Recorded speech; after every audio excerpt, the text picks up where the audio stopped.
ভারত যদি মনে করে থাকে যে বাংলাদেশকে শিক্ষা দেবে, তাহলে ভারত নিজেই কিন্তু বড় ধরনের বিপদে পড়বে। বাংলাদেশ ভারতের মধ্যে যখন কোনো এগ্রিমেন্ট হয়, কোনো চুক্তি হয়, সেটা কখনোই লাভ লাভ বা উইন উইন হয় না। এটা সবসময় ভারতের দিকে উইন থাকে, লুজটা থাকে বাংলাদেশের দিকে। ভারত আমাদেরকে পানিতে মারার চেষ্টা করছে। এখন আর কোনো ভারতীয় গরু কিন্তু আসে না। এই যে প্রত্যেক বছর ইন্ডিয়া টুডে রিপোর্ট থেকে আমি বলছি, প্রত্যেক বছর ভারতের ক্ষতি হচ্ছে 31,000 কোটি রুপি। বেশ কিছু এক্স র এজেন্ট ক্লেম করেছে যে পৃথিবীতে গোয়েন্দা কার্যক্রম পরিচালনার জন্য তাদের সবচেয়ে প্রিয় দেশ হচ্ছে বাংলাদেশ। আমাদের প্রতিবেশী দেশের গোয়েন্দা সংস্থাগুলোকে আমরাই আমন্ত্রণ জানিয়েছি, আমাদের কোনো না কোনো রাজনৈতিক দল জানিয়েছে। এবং জাপানিজ স্কুলগুলোতে আমি দেখেছি কোনো কিছু না, শুধু আদব কায়দার শিক্ষা দেওয়া হচ্ছে। Play means play, nursery means nursing. আর আমাদের তো প্লে নার্সারিতে পিএইচডি শুরু হয়। রেলগাড়ি ঝমঝম, পা ফুলা আলুর দম, কি শিক্ষা আপনি দিচ্ছেন? হাট্টিমা টিম তারা কি পারে, ঘোড়ার ডিম ইত্যাদি। এটা কোনো নৈতিক শিক্ষা আছে এর মধ্যে?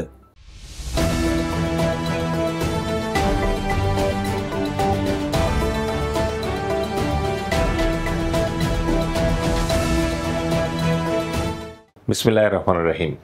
সুধী দর্শক মণ্ডলী, আসসালামু আলাইকুম।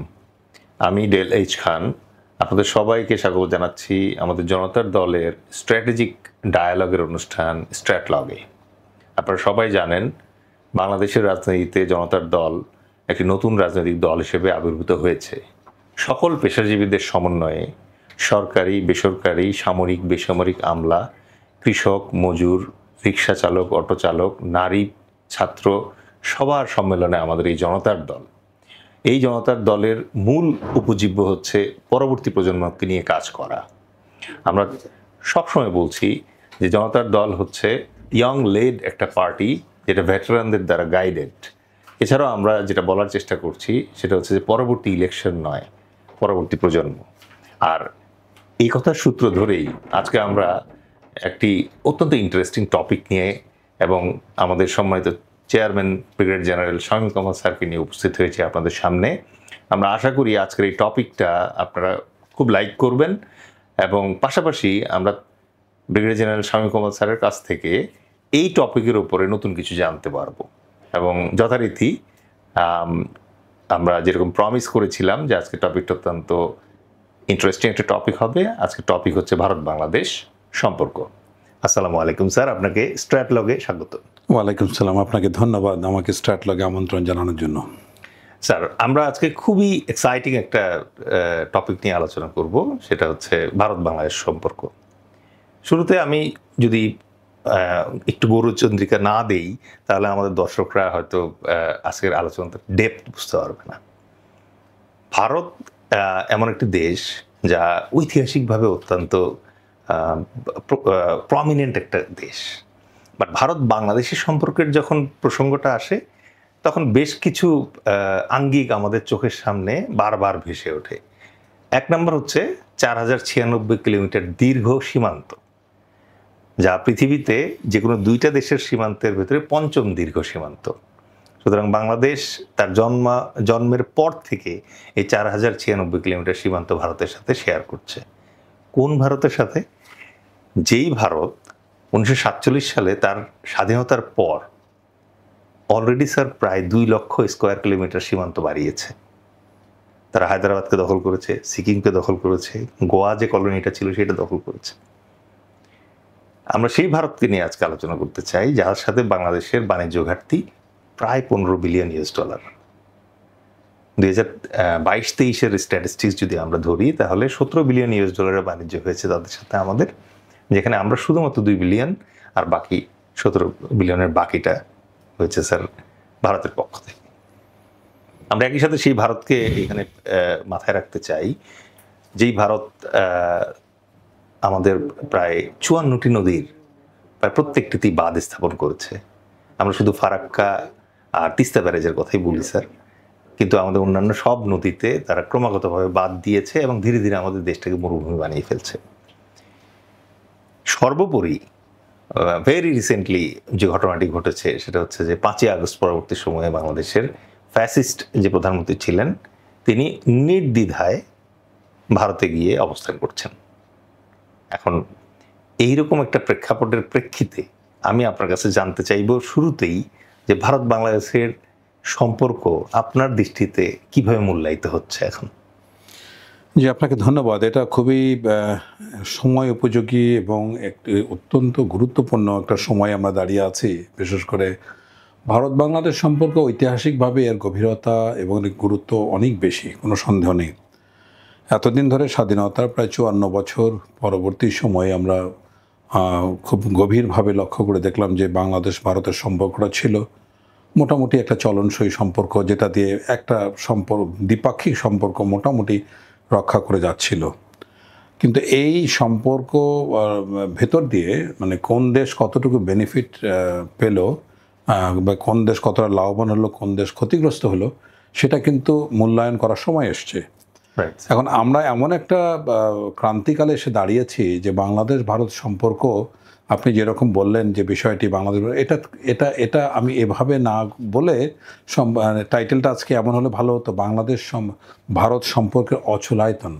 মোটামুটি বলতে পারেন যে একদম গিরিখাতের একদম কিনারায় এসে পৌঁছেছে, যে কোনো সময় ঝুলে থাকা একটা সম্পর্ক ছিঁড়ে যাবে, এরকম একটা প্রেক্ষিতে অবস্থায় দাঁড়িয়েছে।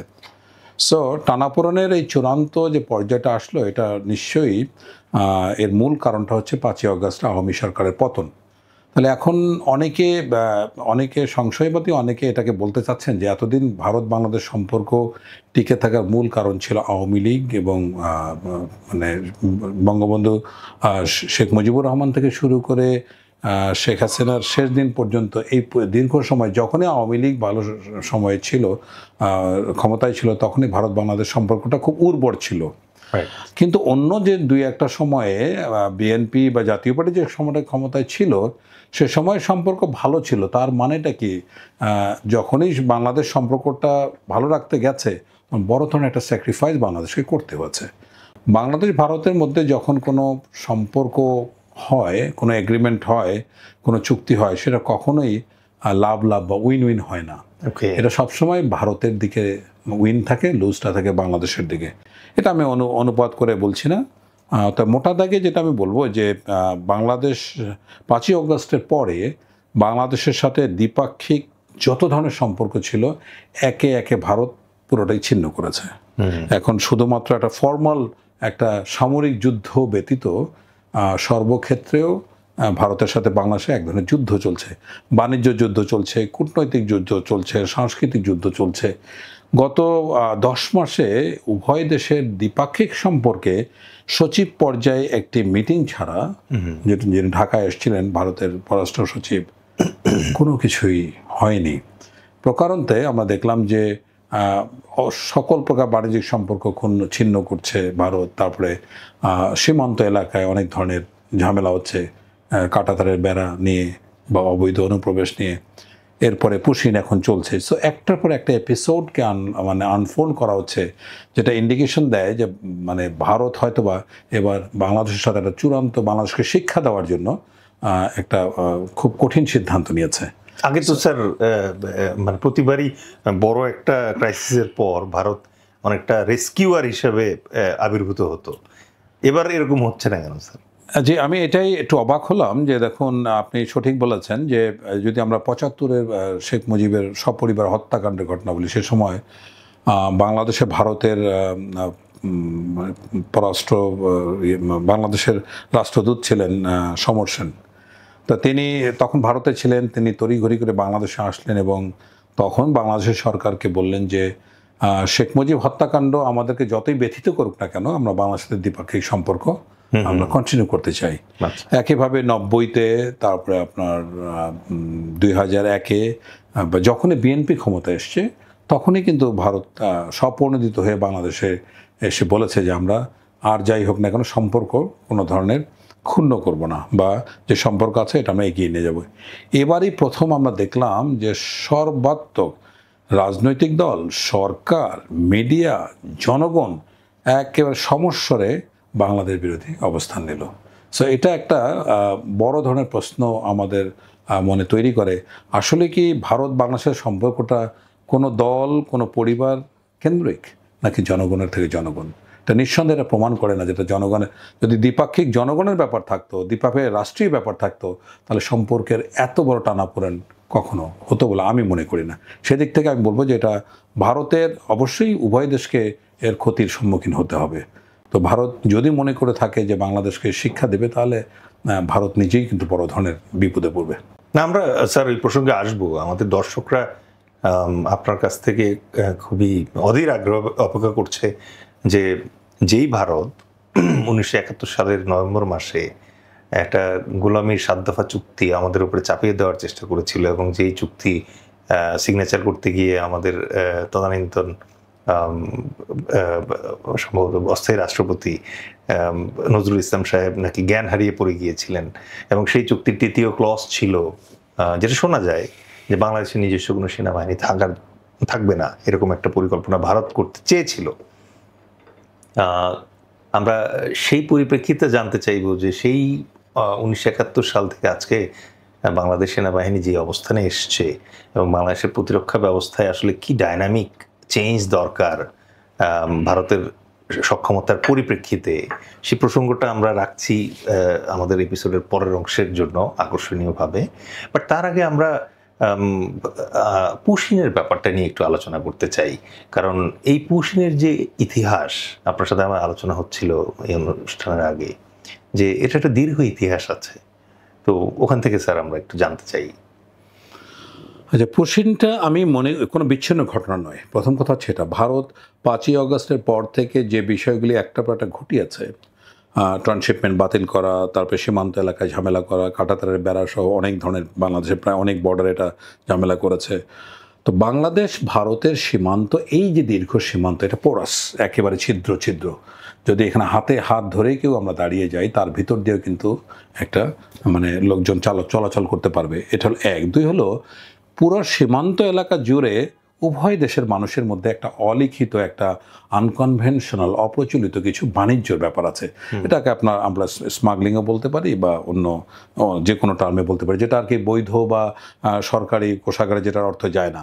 সো ইভেন বিএসএফ এবং বিজিবির মধ্যেও কিন্তু একটা চমৎকার আন্ডারস্ট্যান্ডিং নিয়ে কাজ করছিল এতদিন।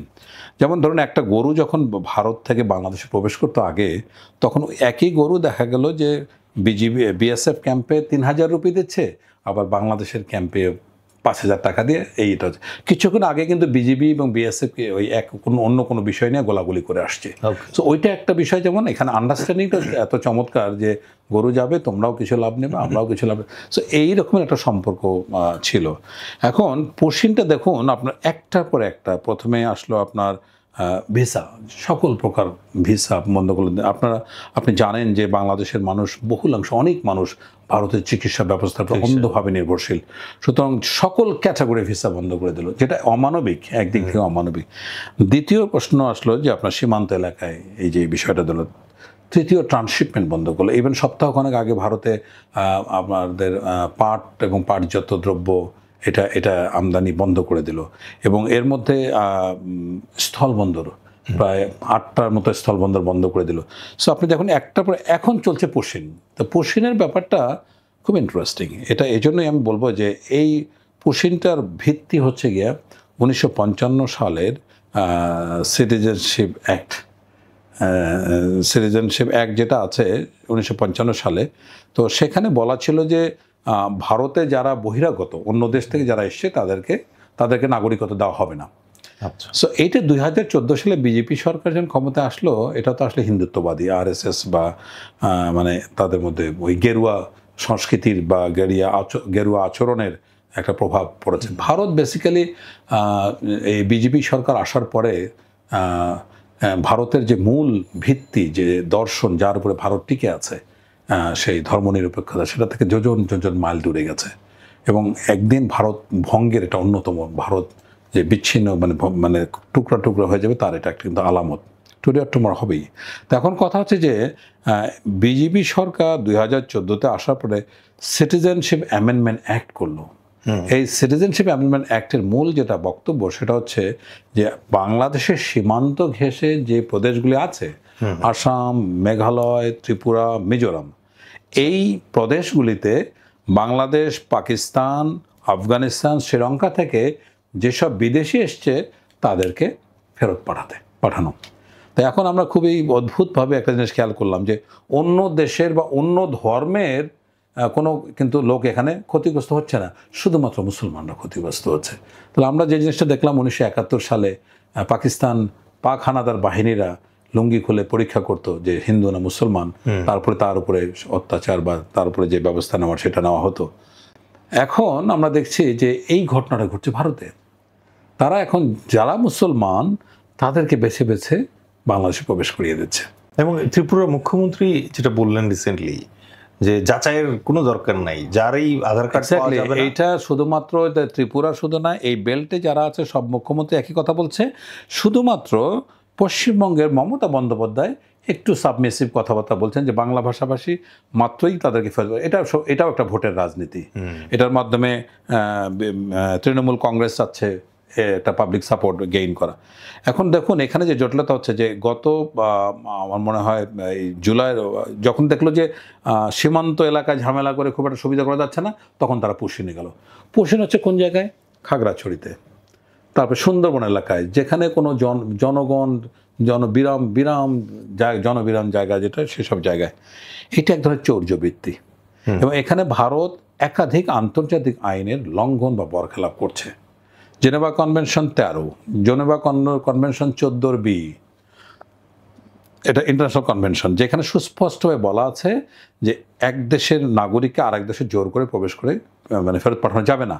যদি এক দেশের নাগরিক আরেক দেশে থাকে, যদি তাদের বৈধ কাগজপত্র থাকে, ওয়ার্ক পারমিট সহ অন্যান্য কাগজপত্র থাকে, তাদেরকে ফেরত পাঠানো যাবে না। আবার যদি সেই দেশের নাগরিক তার দেশে ফেরত যেতে চায়, তাকে তাহলে বাধা দেওয়া যাবে না। 2006 সালের যেটা জেনেভা কনভেনশন, সেটা কিন্তু এখানে স্ট্রিক্টলি প্রহিবিটেড করা হচ্ছে। সো ভারত প্রত্যেকটা, আমরা দেখতে পেলাম কিছুদিন আগে 80-র দশকে গিয়েছে এক দম্পতি, তাদের ছেলেমেয়ের বয়স এখন 26 বছর 30 বছর, যারা ভারতে জন্মগ্রহণ করেছে, তাদেরকে কিন্তু ফেরত পাঠানো হচ্ছে, যেটা অ্যাবসলিউটলি ইন্টারন্যাশনাল আইনের প্রচণ্ড বরখেলাপ। আরও বেশি বিশ্বের বিষয়ে দেখলাম যে এর মধ্যে রোহিঙ্গাও পোষণ করা হচ্ছে। তো রোহিঙ্গারা ভারতের আশ্রয় শিবিরে ইউএনএইচসিআর ক্যাম্পে রেজিস্টার্ডকৃত। এটা হচ্ছে রোহিঙ্গাদের স্ট্যাটাস কিন্তু রিফিউজি না, তারা স্টেটলেস। আমাদের এখানে যে 12 লক্ষ 14 লক্ষ রোহিঙ্গা আছে, তাদের ক্ষেত্রেও কিন্তু কিছু সুস্পষ্ট আইন আছে। তারা স্থানীয় যে আইন আছে, সে আইনের সহায়তা নিতে পারবে, চিকিৎসা নিতে পারবে, মানে লেখাপড়া করতে পারবে। এগুলি তাদের বেসিক রাইটস ইউএন থেকে নির্ধারিত করা আছে। এবং এইরকম স্টেটলেস যারা আছে, তাদেরকে কোনোভাবেই তাদেরকে পুশিং করা যাবে না। ভারত সেটাও করেছে। তার মানে বিষয়টা হলো, এটা একেবারে ন্যাক্কারজনক আন্তর্জাতিক আইনের বরখেলাপ এবং প্রচণ্ড বৈরী আচরণ, বাংলাদেশের প্রতি প্রচণ্ড বৈরী আচরণ। তো বাংলাদেশ ডিপ্লোম্যাটিক্যালি আমার জানা মতে ব্যাপারে 4টা প্রতিবাদ পাঠিয়েছে। এই 4টা প্রতিবাদে কোনো কাজ হবে না। এখানে বাংলাদেশের জন্য পাল্টা ব্যবস্থা নিতেই হবে, এবং বাংলাদেশ খুব সহজেই এটাতে আন্তর্জাতিক বিচারালয়ে যেতে পারে। যাওয়ার জন্য এটা রীতিমতো সুস্পষ্টভাবে লঙ্ঘন করেছে, বাংলাদেশের যাওয়া উচিত বলে মনে করি। এ বাদেও যদি বাংলাদেশের নাগরিক তারা হয়ে থাকে, এটা একটা ডিপ্লোম্যাটিক প্রসেস আছে। বাংলাদেশকে জানাতে হবে যে তোমাদের এই নাগরিক আমাদের কাছে আছে, এই তার কাগজপত্র, এই তার ঠিকানা। এটা ডিপ্লোম্যাটিকভাবে এভাবে সলিউশন করাই যুক্তিযুক্ত ছিল। তাহলে এটা না করে জোর করে এক জায়গা থেকে নিয়ে এসে সামরিক বিমানে আপনার গুজরাট থেকে তাদেরকে নিয়ে ত্রিপুরায় আনা হয়েছে, তাদের চোখ মুখ বেঁধে তারপরে মারপিট করে খাওয়া দাওয়া না দিয়ে, মানে দিস ইজ ইনহিউম্যানিক। এটা কোনো দেশ করতে পারে না, এটা স্বাধীন সার্বভৌম দেশ করতে পারে না। এবং দেখুন, মূলত এই যে কাজগুলি হচ্ছে, এটার মূল একটাই কারণ যে ওখানে মিয়ানমার থেকে বাংলাদেশে 12 লক্ষ পোষণ করা হলো, এখন পোষণ চলছে। তার মানে বাংলাদেশ হচ্ছে এই এলাকার এশিয়ার একটা হিউম্যান ডাম্পিং গ্রাউন্ড। যারাই পাচ্ছে এখানে তাদের, মূলত আমাদের দুইটা প্রতিবেশী এই অন্যায় আচরণটা করছে, বিকজ আমাদের আসলে ওই প্রতিরোধ করার সামর্থ্য নাই। আমরা স্যার প্রতিরোধের যে ব্যাপারটাতে আমরা একবার গুছিয়ে আসব, তার আগে আপনি অলরেডি যেটা বলছিলেন, ইটস ভেরি ইন্টারেস্টিং যে ভিসা বন্ধ করে দিয়েছে বাংলাদেশিদের জন্য, কিন্তু বাংলাদেশের সাবেক আওয়ামী লীগের একটা বড় অংশ, নেতাকর্মীদের একটা বড় অংশ এই মুহূর্তে কলকাতা সহ ভারতের বিভিন্ন স্থানে অবস্থান করছে, এবং অর্থের বিনিময়ে তারা ভারতীয় নাগরিকত্ব নিচ্ছে কেউ এবং যারা বেশি স্মার্ট তাদের আগে থেকেই ডাবল নাগরিকত্ব ছিল, যেমন পল্লী বিদ্যুতের এক জিএম এর কথা আমরা শুনছি রিসেন্টলি, যে যার বাংলাদেশের নাগরিকত্ব এবং এনআইডি আছে, আবার একই সাথে ভারতের আধার কার্ড এবং অন্যান্য জিনিসপত্র আছে। সো এই জায়গাটায় আপনি যেটা বললেন যে ভারত যে প্রায় 19 লাখ লোককে বাংলাদেশি নাম দিয়ে পুশিং করানোর চেষ্টা করছে, এটা আন্তর্জাতিক মহলের অলরেডি দৃষ্টিগোচর হয়েছে। এমনকি রিসেন্টলি তারা আন্দামান দ্বীপপুঞ্জে রোহিঙ্গাদেরকে বোট থেকে ধাক্কা মেরে যে ফেলে দিল, সেই ভিডিও ইউএনই উপস্থাপন করেছে পুরো বিশ্বের সামনে। এরকম একটা অবস্থায় আমরা এই প্রসঙ্গ থেকে আরেকটা ডেঞ্জারাস প্রসঙ্গের দিকে একটু আলোচনা করতে চাই। সেটা হচ্ছে যে ভারত আমাদেরকে পানিতে মারার চেষ্টা করছে। আপনি একজন সমর বিশেষজ্ঞ হিসেবে জানেন যে কথিত আছে যে তৃতীয় বিশ্বযুদ্ধ হবে পানির ডিসপিউট নিয়ে। অলরেডি আমরা ভারত পাকিস্তান সীমান্তে দেখতে পাচ্ছি যে ইন্ডাস্ট্রিটির অ্যাবিউজের কারণে আরেকটা ভারত পাকিস্তান যুদ্ধ প্রায় সন্নিকটে। আমরা ভারত পাকিস্তান প্রসঙ্গে আজকে যাব না ইন্টারন্যাশনালি, কিন্তু আমরা আপনার কাছ থেকে জানতে চাই যে এই 54টি নদী বন্টনের যে ইতিকথা আমাদের, এখানে ভারত আমাদের কিভাবে পানি সন্ত্রাসের ভিকটিম বানাচ্ছে, আর আমাদের আসলে কি করার আছে? আচ্ছা, আপনি আপনার প্রশ্নের মধ্যে আমি বারবার দেখছি যে আমাদের মানুষকে মানে ভারতকে একতরফাভাবে দোষারোপ করার একটা প্রবণতা আমি লক্ষ্য করছি। কিন্তু আমি বলবো যে আমাদের দেশের ভিতরে কিন্তু অনেক ধরনের কাদ্দার আছে। যারা যদি তারা যদি এটাকে ওয়েলকাম না করতো, তাহলে ভারত এই পর্যায়ে আসতে পারতো না। তারা সিটিজেনশিপ চেয়েছে, অবৈধ বাণিজ্য করেছে, তাদেরকে নাগরিকত্ব দিয়েছে, সুতরাং দোষের কিছু নেই। এখন ঠিক আছে, স্বৈরাচার শেখ হাসিনা তাকে ভারতে আশ্রয় দিয়েছে, সেটা হয়তো একটা এক্সটিকেশন প্ল্যানের অংশ ছিল। বাদবাকি যারা ছিল তাদেরকে তারা আশ্রয় চেয়েছে, দিয়েছে, বিকজ এতদিন ধরে তারা তো সেই ভারতের সেই দাবিদারি করেছে। এখন তো তার একটা সুফল তো এখন নেওয়ার সময়, যে আমি যখন বিপদে পড়বো তখন আমার বন্ধুই তো আমার পাশে দাঁড়াবে। তারা ভারতে সেই বন্ধুত্বের পরিচয় দিয়েছে, এ যদি ভাই বলি। আচ্ছা, এখন সেই পানির বিষয়টা মানে এটা খুবই মর্মান্তিক যে আপনি ধরেন ইন্ডাস ওয়াটার ট্রিটির কথা বলেন, সিন্ধু পানি চুক্তি। 1961 সালে যখন ইন্ডাস ওয়াটার ট্রিটি হয়, তখন কিন্তু ওয়ার্ল্ড ব্যাংক, ইউনাইটেড নেশনস, মানে অনেক বড় বড় সংস্থা এদের পাশে দাঁড়িয়ে তাদেরকে চুক্তিটা করে দিল। এখন এখানে 6টা নদী ভারতে। সে সময় আমরা পাকিস্তানের অংশ। পাকিস্তান বেমালুম ভুলে গেল বাংলাদেশের নদীগুলির কথা। তখনই পাকিস্তানের উচিত ছিল বাংলাদেশের নদী। আসলে পাকিস্তান প্রথম থেকে তো বাংলাদেশকে জানে যে বাংলাদেশকে কোনোদিন ধরে রাখতে পারবে না, সুতরাং বাংলাদেশ কিনে তাদের ওই দরদ ময়তে ছিল না। কিন্তু আমি খুব অবাক হয়েছি যখন 6 দফা হলো, তখনও তো এই পয়েন্টটা আমাদের দেশ থেকে কোনো নেতা সে সময় উচ্চারণ করেনি। আমি এর মাধ্যমে কোনোভাবে বাংলাদেশের যে স্বাধীনতা যারা নেতৃত্বে তাদের অবদানকে খাটো করে দেখছি। আমি শুধু বলতে চাচ্ছি যে বাংলাদেশের 6 দফা আন্দোলনে এটা একটা 7 দফা হয়ে আসা উচিত ছিল। আচ্ছা দেখুন, আপনার বাংলাদেশে আমরা জানি আন্তর্জাতিকভাবে নদী হচ্ছে 54টা। আসলে বাংলাদেশ ভারতের মধ্যে নদী 200টা, এবং একটা নদী 4-5টা করে নাম আছে, একই নদী। এটা বাংলাদেশ। হ্যাঁ, তো এখন আন্তর্জাতিক নদীর ক্ষেত্রে যে বিষয়টা, যে আন্তর্জাতিক আইন যেটা আছে, আন্তর্জাতিক পানি প্রবাহ আইন 1977 সালে, এখানে 2টা কথা খুবই সুস্পষ্ট বলা আছে। এক হচ্ছে আপার রাইপারিয়ান, মানে উচ্চ মানে উজানের যে রাইট, এক্স্যাক্টলি, উজানের যে দেশ আছে তারা পানিটার একরকম ব্যবহার করবে, আবার যারা লোয়ার রাইপারিয়ান বা ভাটির যে দেশ আছে তারা একভাবে ব্যবহার করবে। এটা সুস্পষ্ট বলা যায়, বাট কোনো দেশকে ক্ষতিগ্রস্ত করা যাবে না, নো হার্ম পলিসি। এই 2টা কথা সুস্পষ্ট বলা আছে। ভারত বাংলাদেশ যে নদীগুলো আছে, এর নাইলের ক্ষেত্রে ইথিওপিয়া একই, হ্যাঁ, মানে নাইল বেসিনের ক্ষেত্রে একই ধরনের প্রসঙ্গ আসছে, একই ধরনের প্রবলেম আসছে। আগামী জুলাইয়ের 25 তারিখে সম্ভবত গ্র্যান্ড রেনেসান্স বাঁধ ইথিওপিয়া উদ্বোধন করতে যাচ্ছে, যেখানে আপনার মিশর এবং সুদানের কিছু আপত্তি আছে। মানে তারাও কিন্তু একটা পথ দেখিয়েছে কিভাবে এরকম বড় অ্যাড্রেস করা যায়। খুবই মজার ব্যাপার হলো যে বাংলাদেশ ভারতের যে আপনার নদী আছে, এর মধ্যে শুধুমাত্র যে বাংলাদেশের যেটা মানে ক্ষতিগ্রস্ত তা না, ভারতের মধ্যভাগে যে জায়গাগুলি, যে প্রদেশগুলি আছে, তারাও কিন্তু এফেক্টেড, এবং তারা অলরেডি কথা বলতে শুরু করেছে। এখন দেখুন, এই যে আমাদের 200 নদীর মধ্যে 2টা নদীতে চুক্তি হয়েছে। একটা হলো গঙ্গা চুক্তি, যেটা আগামী বছর 12ই ডিসেম্বর এটার মেয়াদ শেষ হতে যাচ্ছে। আর একটা হচ্ছে ফেনী চুক্তি, ফেনী নদী চুক্তি। ফেনী বাংলাদেশের একমাত্র নদী যেটা বাংলাদেশের উৎপত্তি ভারতে গেছে। এমনই আমি কি বলবো, মানে এমনই দেশাদ্রোহী, এমনই মানে মানে আমি কোন সংজ্ঞায় সংজ্ঞায়িত করবো ঠিক বলতে পারছি না, মানে দেশের স্বার্থ বিক্রি করে দেয় যে নির্লজ্জের মতো। একমাত্র নদী ফেনী নদী থেকে 1.82 কিউসেক পানি আমরা সাবরুমে ত্রিপুরাকে প্রত্যাহার করার অনুমতি দিয়েছে, একতরফা চুক্তি, একতরফা ভাবে। আচ্ছা, দ্বিতীয়ত হলো এখন গঙ্গা চুক্তি একটা বিশাল শুভঙ্করের ফাঁকি। এটা কেন শুভঙ্করের ফাঁকি? কেননা গঙ্গা চুক্তিতে বলা আছে যে লিন পিরিয়ড যখন পানির প্রবাহ সবচেয়ে কম থাকবে তখন 90% পানি বাংলাদেশ পাবে। কথা তারা খুবই সুন্দরভাবে ভারত মেনে যাচ্ছে। এবং এখানে যে পানি মাপার জন্য দুইটা জায়গা আছে, বাংলাদেশ হলো হার্ডিঞ্জ ব্রিজ এলাকায় আর ভারতে হলো ফারাক্কা এলাকায়, ঠিক আছে? তো যখনই লিন পিরিয়ড হয় তখন কিন্তু হার্ডিঞ্জ ব্রিজ এলাকায় পানি মেপে দেখা যায় যে 90-এর বেশি পাওয়া যায়। ওকে, এটার কারণ হচ্ছে আর বাকি 198 নদীর কোনো খবর নেই। তিস্তা থেকে, ধরলা থেকে, মানে মেঘনা থেকে, ব্রহ্মপুত্র থেকে, মানে পানির কোনো হিসাবে নাই, কোনো মানে যখন যেটা খুশি আমরা জানিও না।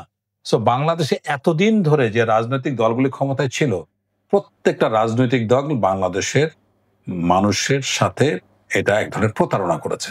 শুধু আওয়ামী লীগকে এককভাবে দোষ দিলে হবে না, বিএনপি ক্ষমতায় ছিল, জাতীয় পার্টি ক্ষমতায় ছিল, তারাও কিন্তু কিছু করতে পারেনি। সবচেয়ে ইন্টারেস্টিং কথা যে পানির অধিকার আদায়ের জন্য মানে যে আইনটা আছে এটাতে 2035টা দেশে স্বাক্ষর করা দরকার। ভিয়েতনাম 35তম দেশ এখানে স্বাক্ষর করেছে 2014 সালে।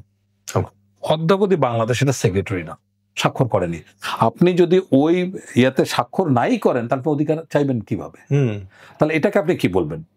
আমরা নিউক্লিয়ারটাতে সাইন করে বসে আছি, আমরা তো অনেক জায়গায়। তাহলে কথা হচ্ছে যে দেখুন যে আমার অধিকার আদায়ের আগে আমাকে এটা করতে হবে। তো আবার 1999 সালে আরেকটা আইন আছে যেটা ইউরোপিয়ান আইন, সেখানে বাংলাদেশ আবার স্বাক্ষর করেছে। সেই স্বাক্ষরের মানে এটা মোটামুটি নদীর পরিবেশ দূষণ সংক্রান্ত আইন, সেটাতে স্বাক্ষর করেছে। তো একটার সাথে একটা সাংঘর্ষিক। আমি যেটা বলতে চাচ্ছি যে আমাদের প্রত্যেকটা নদীর ব্যাপারে চুলচেরা হিস্সা বুঝে নিতে হবে। এখন নদীর শুধুমাত্র দেন গঙ্গা চুক্তি যে হচ্ছে, গঙ্গা চুক্তিতে যে ক্লজগুলি আছে তার মধ্যে কিছুদিন পর কিন্তু এটা জয়েন্ট রিভার কমিশন বসার কথা। আগামী বছর তো এটা শেষ হয়ে যাচ্ছে, আগামী বছর শেষ হয়ে যাচ্ছে। সুতরাং আগামী বছর এইটাই কিন্তু ভারতের এখন মাথা ব্যথার অন্যতম কারণ। আমরা গত সপ্তাহে দেখলাম ভারতের পররাষ্ট্র মন্ত্রণালয়ের উপদেষ্টা রণধীর জয়সওয়াল বলেছেন যে বাংলাদেশের সাথে যে কোনো বিষয়ে আলোচনা করতে ভারত এখন আগ্রহী। তারা এতদিন ধরে বুঝতে পেরেছে যে আসলে কোনো লাভ নেই, বরং লস। মেনন এবং শশী থারুর তো অ্যাডভোকেসি করছে ওনারাই। মেনন এবং শশী থারুর ওই পররাষ্ট্র মন্ত্রণালয়ের স্থায়ী কমিটির যে সদস্য আছে সেখানে এই দুইজন মানুষকে আমি বিশেষ করে শশী থারুরকে সম্মান করি, কারণ যে কোনো জাতীয় বিষয়ে তিনি অত্যন্ত যুক্তিযুক্ত কথা বলেন। এমনকি ভারত পাকিস্তান যুদ্ধে কিন্তু সে বিজেপি সরকার প্রতিনিধিত্ব করেছে, ইভেন কংগ্রেসের হয়ে। তা সুতরাং আমার ধারণা যে তারা গভর্নমেন্টকে বোঝানো সক্ষম হচ্ছে যে বাংলাদেশের সাথে এরকম বৈষম্যমূলক আচরণ করলে আমরা ক্ষতিগ্রস্ত হব, লাভবান হব না। তো ওই কথাটাই আসলো, যদি সে নথ খসালি তবে এখানে লোক হাসালি। ভারত বুঝতে পারছে যতই বাংলাদেশকে বাধা দিয়ে যাবে না, বাংলাদেশ আরেকটা ওই যে obstacle is the way, Ryan হলিডের যে গ্রেট সেইং, যেখানে অবস্টাকল হবে সেখানে একটা নতুন পথ তৈরি হবে, এবং যেখানে অবস্টাকল যত স্টিপার সেখানে অপরচুনিটি তত হায়ার। তো এইটা একটা হাতে নাতে আমরা কিছু প্রমাণ পেলাম। উদাহরণস্বরূপ আপনি বলি, 2015 সালে বাংলাদেশে ভারত গরু রপ্তানি নিষিদ্ধ করলো। রাজনাথ সিং পাটগ্রামের অপর যে সীমান্ত আছে সেখানে এসে ঘোষণা করলেন যে এখন থেকে ভারতীয় কোনো গরু বাংলাদেশে যাবে না। তো এরপরে 2015, 16, 17 আমাদের কষ্ট হয়েছে, কারণ ভারতীয় গরু ছাড়া তো আমাদের চলতো না। এরপরে আপনার 2018 সালে বাংলাদেশে গরু সারপ্লাস, এখন আর কোনো ভারতীয় গরু কিন্তু আসে না, দরকার নেই। এবং এই যে প্রত্যেক বছর ইন্ডিয়া টুডে রিপোর্ট থেকে আমি বলছি, প্রত্যেক বছর ভারতের ক্ষতি হচ্ছে 31,000 কোটি রুপি। তাহলে মানে নিজের নাক কেটে অপরের যাত্রা ভঙ্গ করার মতো একটা বিষয়। তা সেটা ভারত ধরা খেয়েছে এটাতে। এবং ভারতের চিন্তা ভাবনা ছিল যে ওয়ার্ল্ড বিফ মার্কেটে বড় একটা জায়গা করে নেবে, যেটা ব্রাজিলের কাছে হেরে গেছে। তো সব মিলে এই যে নিজের একটা ভুল সিদ্ধান্তের কারণে ভারতকে কিন্তু ক্ষতিগ্রস্ত। এই যে এবার যে ট্রান্সশিপমেন্ট বন্ধ করলো, খুবই মানে আরেকটা ভুল। আরেকটা ভুল কেন বলবো? দেখুন, বাংলাদেশ তো রেডিমেড গার্মেন্টস ওয়ার্ল্ডের দ্বিতীয় ছিল, এখন তৃতীয়, কারণ ভারত ট্রান্সশিপমেন্ট বন্ধ করেছে। গ্লোবমেন্ট ভারতের একটা অন্যতম কার্গো পরিবহন সংস্থা, তারা যে বিস্ময় এবং শঙ্কা প্রকাশ করেছে, তাদের সরকারের কাছে লিখেছে 4.13 রাজস্ব কমে গেছে। হিউজ, কারণ মালদ্বীপ হয়ে যাচ্ছে। হ্যাঁ, এখন বাংলাদেশ করছে কি, এই এই এই গার্মেন্টস প্রোডাক্ট কিন্তু প্যারিশেবল আইটেম ধরা হয়, মানে এটা ফল বা পচনশীল আইটেমের জন্য, যে এটা সার্টেন পিরিয়ডের পরে এটার মানে আদেশ বন্ধ হয়ে যেতে পারে, ক্যান্সেল হয়ে যেতে পারে, ইত্যাদি ইত্যাদি। তো যাই হোক, তো এখন বাংলাদেশ যেটা করছে, শিপে করে মালদ্বীপে নিয়ে যাচ্ছে, এবং মালদ্বীপ they have a business of air shipment. তো এইটা তারা করছে, ওখানে Qatar Airways, Turkish Airways, Aeroflot, Etihad, what not they have. সুতরাং এই যে একটা বিকল্প ব্যবস্থা চালু হলো, তাহলে ওই দিক প্রকারান্তে ভারতের যে গ্লোবমিন্ট, তারা সরকারের কাছে শঙ্কা প্রকাশ করেছে, এভাবে করলে তো আমরা দিন দিন ক্ষতিগ্রস্ত। ভেরি ইন্টারেস্টিং, তাদের রিপোর্টে আমি দেখেছি যে বাংলাদেশের গার্মেন্টস সেক্টরে অনেক ভারতীয়র বিনিয়োগ আছে। তো সুতরাং এটা এবং লালমনিরহাট, ঠাকুরগাঁ, যেসব বিমানবন্দর পরিত্যক্ত আছে, যেগুলি ব্যবহার হচ্ছে না, সেগুলিকে ইউজ করে ট্রান্সশিপমেন্টের কাজে ব্যবহার করে। তাহলে বললাম না, যত বড় প্রতিবন্ধকতা হবে তত বেশি সম্ভাবনা তৈরি হবে। শুধু আমাদেরকে আটকাতে পারবে না, ইনশাল্লাহ আবার বাংলাদেশ হয়তো বা রেডিমেড গার্মেন্টসের দ্বিতীয় অবস্থানে চলে যাবে। আমরা ইন্ডিয়ান হেজিমনি নিয়ে কথা বলছি, একই সাথে অনেক সময় আমাদের লোকাল যে অডিয়েন্স আছে, তারা খুব বিস্ময় প্রকাশ করে যে এই ভারত যখন আকসাই চীন সীমান্তে চীনের সাথে সীমান্ত রক্ষা করে, তখন চুক্তি করে নিয়েছে যে অস্ত্র বহন করবে না, এবং আকসাই চীন সীমান্তে আসলে চীনা সীমান্তরক্ষী এবং ভারতীয় সীমান্তরক্ষী কেউই অস্ত্র বহন করে না। এই জন্য ওই সীমান্তে আমরা প্রায়ই ওই জুডো, কারাতে এই টাইপের ধস্তাধস্তির গল্প শুনি। পাকিস্তানের সাথে সীমান্তে গুলাগুলি হয়, কিন্তু সীমান্তে মানুষ হত্যা করে না তারা। তো তাদের যত বীরত্ব হচ্ছে বাংলাদেশের সীমান্তে। এই একই ভারত যখন কানাডাতে নির্জারকে হত্যা করে, এবং জাস্টিন ট্রুডো যখন সংসদে বলে যে এটা ভারতীয় রয়ের কাজ, একই সাথে ইউএসএতে যখন একজন ইউএস সিটিজেনকে, ভারতীয় বংশোদ্ভূত ইউএস সিটিজেনকে মারতে গিয়ে ধরা পড়ে, এবং বিশ্বখ্যাত ইন্টেলিজেন্স সংঘ 5i যখন বাধ্য হয় ভারতকে এই ব্যাপারে ইন্টেলিজেন্স সতর্কীকরণের জন্য, ওই ভারতের অত্যন্ত দাপটের সাথে বাংলাদেশে তাদের অভিযান পরিচালনা করে, এবং ইউটিউবে বেশ কিছু এজেন্ট ক্লেম করেছে যে পৃথিবীতে গোয়েন্দা কার্যক্রম পরিচালনার জন্য তাদের সবচেয়ে প্রিয় দেশ হচ্ছে বাংলাদেশ।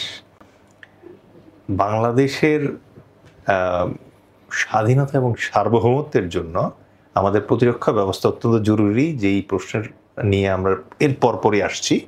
তার আগে এই ভারতীয় গোয়েন্দা তৎপরতা থেকে দেশকে আমরা কিভাবে রক্ষা করতে পারি স্যার? এখন ভারত বলে কথা না, আমাদের প্রত্যেকটা দেশ তার নিজস্ব নিরাপত্তা ব্যবস্থাকে নিজের মাধ্যমে শক্তিশালী করতে হবে। গোয়েন্দা সংস্থা এটার একটা মাধ্যম। তো আপনার গোয়েন্দা সংস্থা যদি দুর্বল হয়ে যায়, আপনি যদি চান, তাহলে যে কোনোভাবে হোক, যে কোনো ফর্মে হোক, তারা প্রবেশ করবে। ইরানকে চেয়েছিল কখনো ইসরায়েলি গোয়েন্দা সংস্থা তার ভিতরে কাজ করুক? চায়নি। তারপরে তো মোসাদ ভিতরে ঢুকেছে, কাজ করেছে। ইরানকে চেয়েছিল যে ইসরায়েলি ড্রোন কোম্পানি ইরানের মাটিতে হোক, তা তো চায়নি, কিন্তু হয়েছে। শুধু এটা না চাইলেও হবে। কিন্তু কথা হলো যে আমাদের এখানে আমাদের প্রতিবেশী দেশের গোয়েন্দা সংস্থাগুলোকে আমরাই আমন্ত্রণ জানিয়েছি, আমাদের কোনো না কোনো রাজনৈতিক দল জানিয়েছে। কেননা আমরা সবসময় ধরে নিয়েছি যে আমাদেরকে ক্ষমতায় থাকতে হবে, এটা হচ্ছে প্রথম শর্ত।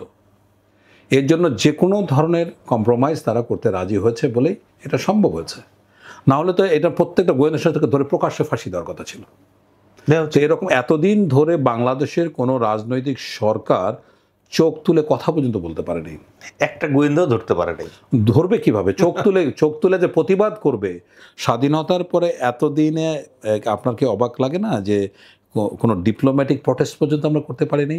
এইবার এই অন্তর্বর্তীকালীন সরকার ক্ষমতায় আসার পরে ক্ষমতা নেওয়ার পরে 2-3টা বিষয়ে ডিপ্লোম্যাটিক প্রোটেস্ট করেছে। একটা হচ্ছে গিয়ে আগরতলা বা কলকাতায় বাংলাদেশের দূতাবাসে পতাকা অবমাননা থেকে বিভিন্ন ধরনের কর্মকাণ্ডের প্রতিবাদ, আর চিন্ময় কৃষ্ণ দাসকে নিয়ে ভারতের পররাষ্ট্র মন্ত্রণালয়ের মানে অযাচিত হস্তক্ষেপমূলক ধরনের কিছু প্রেস নোটের প্রতিবাদ করে এই প্রথম। এবং এইবার এই 4টা দেওয়া হয়েছে। এটা মানে সো আপনি চিন্তা করতে পারেন স্বাধীন সার্বভৌমত্ব দেশ গত 54 বছর কোনো ডিপ্লোম্যাটিক প্রোটেস্ট করেনি। তাহলে সেখানে আপনি কিভাবে বলবেন যে এই সরকার বা এই দেশটাকে মানে সার্বভৌমত্বভাবে চালাতে পেরেছে বা চালানোর চেষ্টা করেছে? সেই ইচ্ছা, আন্তরিকতা, সামর্থ্য কোনোটারই ছিল না। এর জন্য দরকার শিক্ষিত, সৎ, সাহসী, দেশপ্রেমিক নেতৃত্ব, যেটা স্বাধীনতা পরে বাংলাদেশ প্রচণ্ড রকম খরায় ভুগেছে। আমার দৃষ্টিতে আমি এখন পর্যন্ত এমন একজনকে দেখতে পাচ্ছি না। এই করাপশনটা অনেকে বলে যে বহুমাত্রিক, এবং এটা পলিটিক্যাল লিডারশিপের যে ডেফিনিশন, এটা বাংলাদেশে চেঞ্জ হয়ে গিয়েছে স্যার।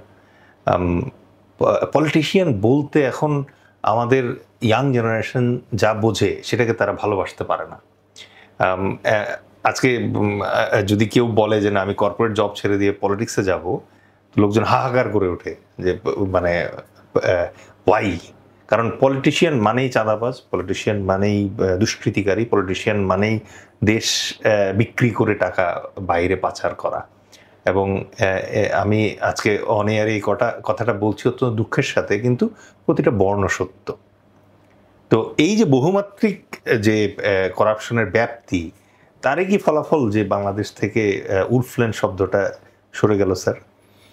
না, আমি এই কথার সাথে একমত এই অর্থে যে বাংলাদেশ যদি ভালো মানুষ রাজনীতি না আসে তাহলে এই শূন্যতা তো থাকবেই। আপনি চিন্তা করুন, আপনার সাথে যারা স্কুল বন্ধু যারা আছেন বা কলেজে যাদের সাথে একসাথে পড়েছেন, তাদের মধ্যে যারা brilliant first bencher, second bencher, third bencher, তারা কোথায়?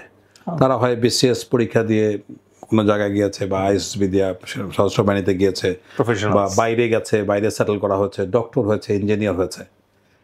সুতরাং ওই যাকে তুচ্ছতাচ্ছিল যে বারবার আদু ভাই বা বারবার ফেল করেছে, পাশ করতে পারে নাই, কোনো জায়গায় জব পায় নাই, সেই তো চিন্তা করলো আরে মানে বসে আছি রাজনীতিতে, একটা কিছু মানে যোগদান করলেই তার ভালো পদবি পাওয়া গেলেই তো বিশাল কিছু, তারাই এখন রাজনীতিতে। সুতরাং বাংলাদেশের কয়জন শিক্ষিত, সাহসী, সৎ মানুষ আছে রাজনীতিতে আমাকে দেখান। আপনি নাম ধরে আমি আপনাকে বলতে পারবো যে হাতে গোনা কয়েকজন। তো এইটা যদি হয়, এখন রাজনীতি হচ্ছে রাজার নীতি। একটা দেশের ভবিষ্যৎ, একটা দেশের স্বাধীনতা, সার্বভৌমত্ব, অর্থনীতি যাদের নেতৃত্বের উপর, যাদের সিদ্ধান্তের উপর, সেইটা তারাই হলো রাজনীতিবিদ। আর আমাদের এখানে সবচেয়ে দুর্নীতিবাজ, এবং ওই তো জানেন যে শিক্ষিত মানুষ কিন্তু সে দুর্নীতিবাজ। তো দুর্জন বিদ্বান হলেই তো পরিত্যাজ্য। তা সেরকম ওই মানে সাপের মাথায় যদি মণি থাকে তাহলে কি সেটা সাপ কি বিষধর নয়? তো সেরকম একটা ব্যাপার। রাজনীতি আমাদেরকে বিষময় করা হয়েছে।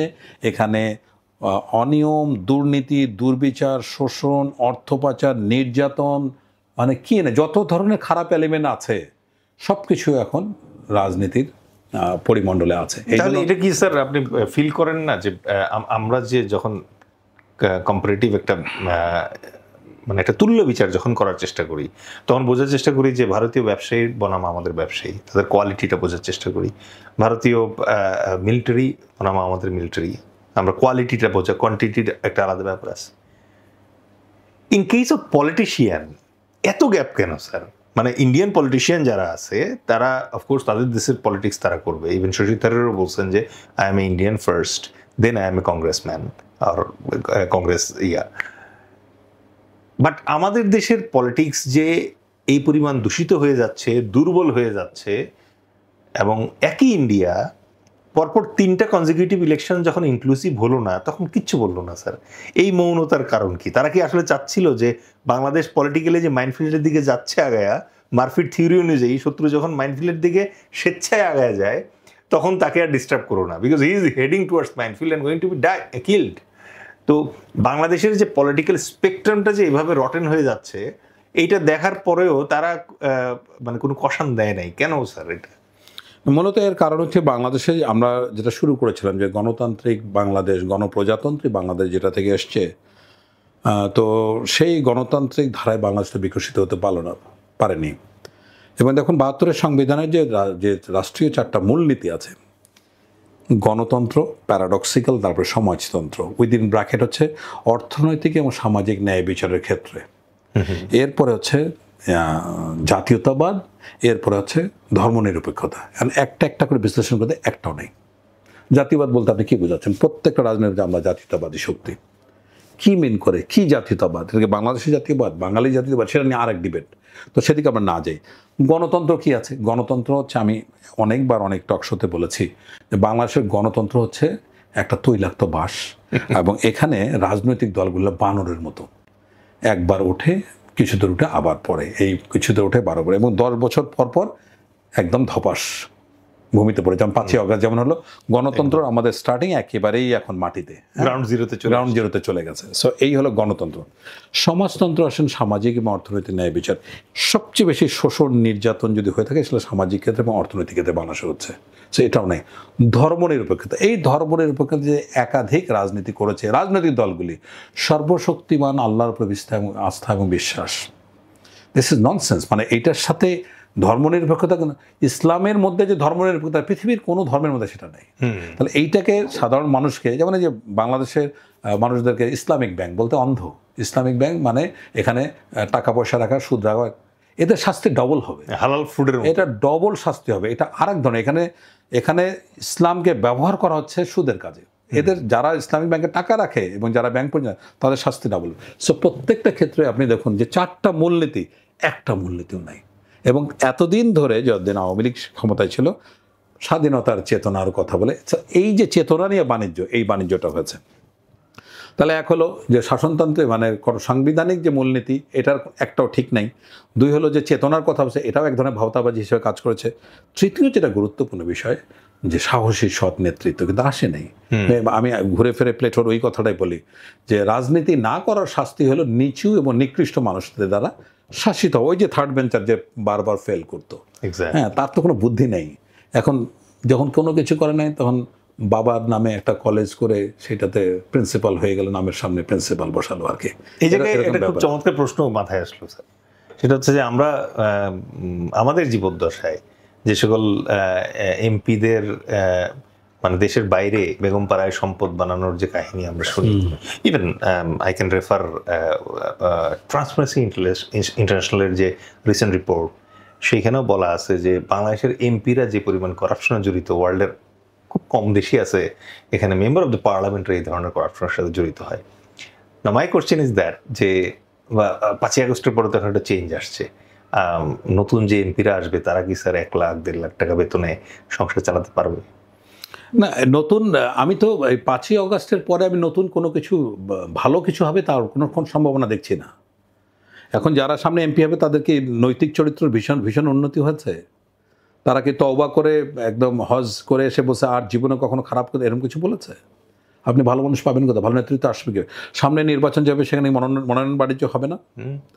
এর মধ্যে পাবেন কোথায় আপনি ভালো নেতৃত্ব? ওই জন্য বললাম যে এই সৎ, শিক্ষিত, দেশপ্রেমিক মানুষের প্রয়োজন আমাদের। দেখতে পাচ্ছি doctors, engineers, Professor's, military officers, bureaucrats, তারা সব যে নো, আমি সারা জীবন দেশের জন্য সৎভাবে কাজ করেছি, আমি এখন রাজনীতি কিছু অবদান রাখতে চাই।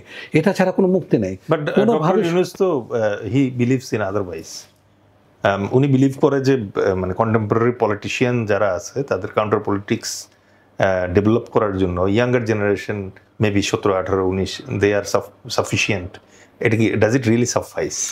আচ্ছা, বিষয়টা আমি বলে, পুরো সিস্টেমটা একটা মানে নষ্ট মেশিনের মতো। বাংলাদেশ জিনিসটা একটা নষ্ট মেশিন, একটা যন্ত্র। এখন আপনি কাঁচামাল যতই উন্নত দেন না কেন, সে একটা প্রোডাক্ট, একটা প্লাস্টিকের একটা জগ বানানোর একটা মনে করেন যে একটা মেশিন, যেখানে যখনই আপনার ইয়ে করবে ওখানে একটা বড় তার কাটা বা একটা কিছু এমনভাবে ওটা বের হয়ে আছে যে যখনই জগটা তৈরি হবে তলায় একটা ফুটা করে দেবে, ঠিক আছে? তাহলে এন্ড প্রোডাক্টটা তো ওই তলা ফুটা থাকবেই। তাহলে আপনি যত ভালো ম্যাটেরিয়াল দেন না কেন, ওই ফুটা নিয়েই তো সে বের হবে।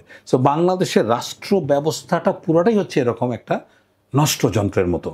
তো এখানে আপনি হঠাৎ করে ইয়াং বলেন আর শিক্ষিত বলেন আর মানে কিভাবে মানে ভালো নেতৃত্ব আসবে কিভাবে, এখানে একটা কথাই আমি গুরুত্বের সাথে বলতে চাই, ইয়েস, যে সৎ সাহসী দেশপ্রেমিক নেতৃত্ব থাকলে ইয়েস তারা একটা শক্ত অবস্থান নিয়ে যায়। এবং আমাদের দলের কিন্তু অবস্থান সেটাই। আমরা বারবার জনতা দল থেকে বলেছি আমরা রাজনীতি এন্টারপ্রেনারশিপ আনতে চাই।